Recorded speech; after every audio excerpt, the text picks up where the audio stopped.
tapi dibawakan oleh kakak aku, Jumiana. Ikutin videonya selanjutnya ya.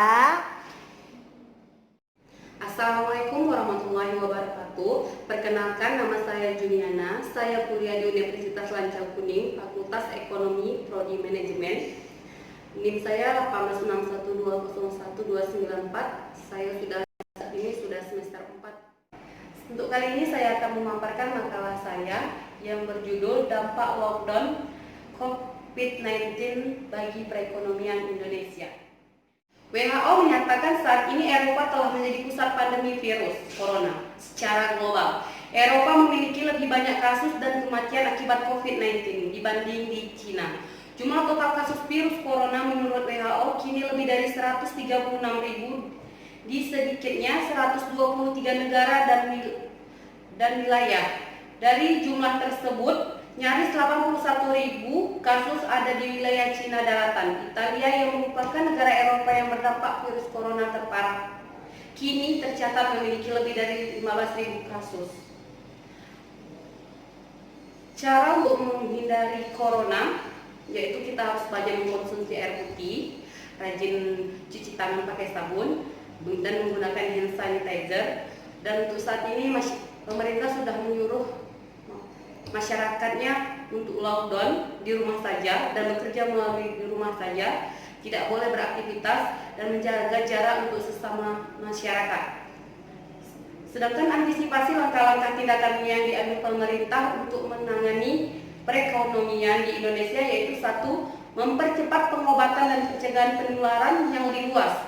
Pemerintah harus menerapkan kebijakan at all cost seperti pengadaan alat kesehatan atau APD. 2. Untuk menjaga daya beli masyarakat sebagai dampak perawatan perputaran roda ekonomi, pemerintah dituntut untuk dapat mengurangi biaya secara langsung. Contohnya yaitu tarif listrik, BBM, dan air bersih sekarang diturunkan oleh pemerintah supaya masyarakat Indonesia tidak terlalu mengeluh dengan terjadinya pandemi ini kan. Keuangan di Indonesia menurun, mereka tidak bisa beraktivitas untuk mencari nafkah seperti biasanya.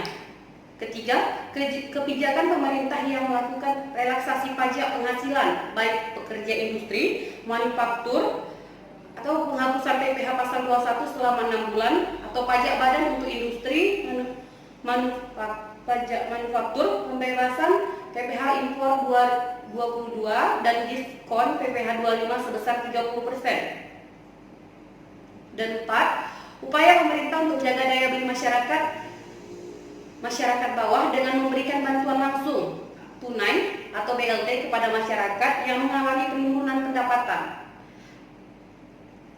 Kelima, penyaluran BLT juga perlu diikuti dengan ketetapan data penerimaan bantuan dan perbaikan mekanisme dan kelembagaan dalam penyalurannya, sehingga dana BLT tidak salah sasaran dan diterima oleh seluruh masyarakat yang semestinya mendapatkan.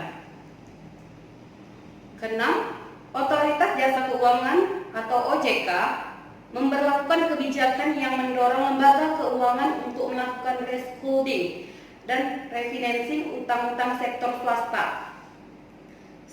Selain untuk UMKM, juga untuk usaha-usaha yang menghadapi risiko pasar dan nilai tukar yang tinggi.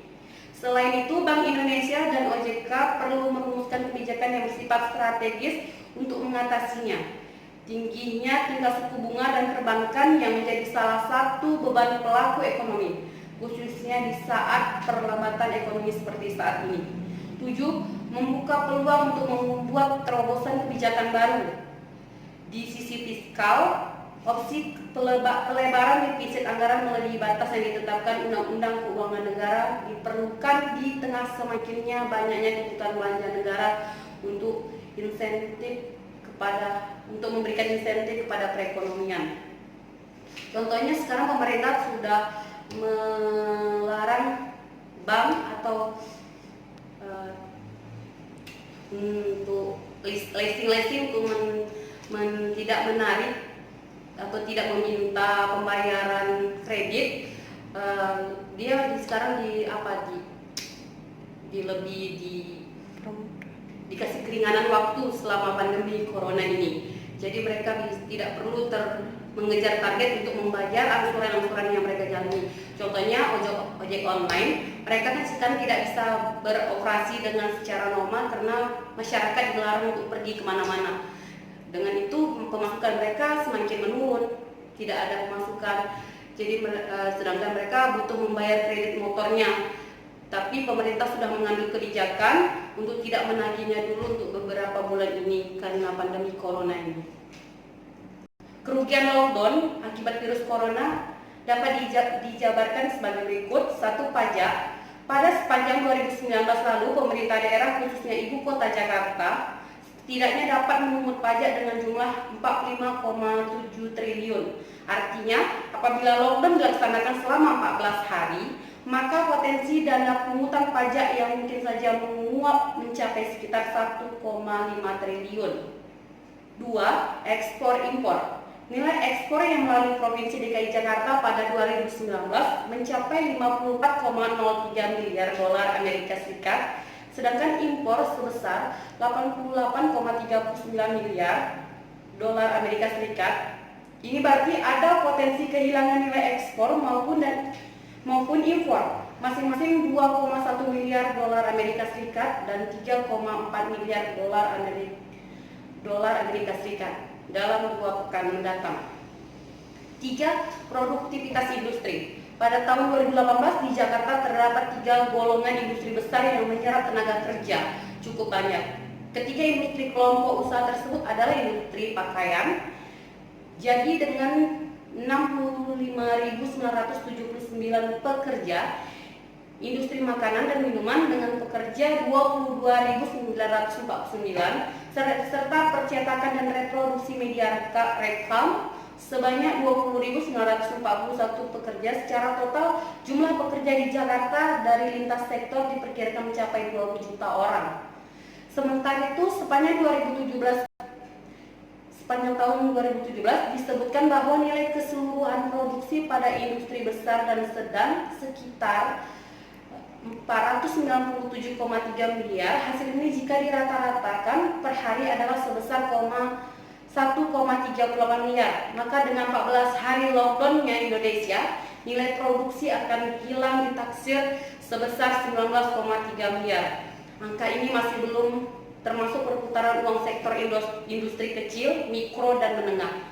Jadi untuk dampak COVID ini memang sangat-sangat mengguncang Indonesia. Tapi kita mau berbuat apa lagi? Wabah sudah terjadi di Indonesia.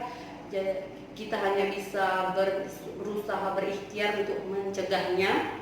Semoga segera berakhir di Indonesia.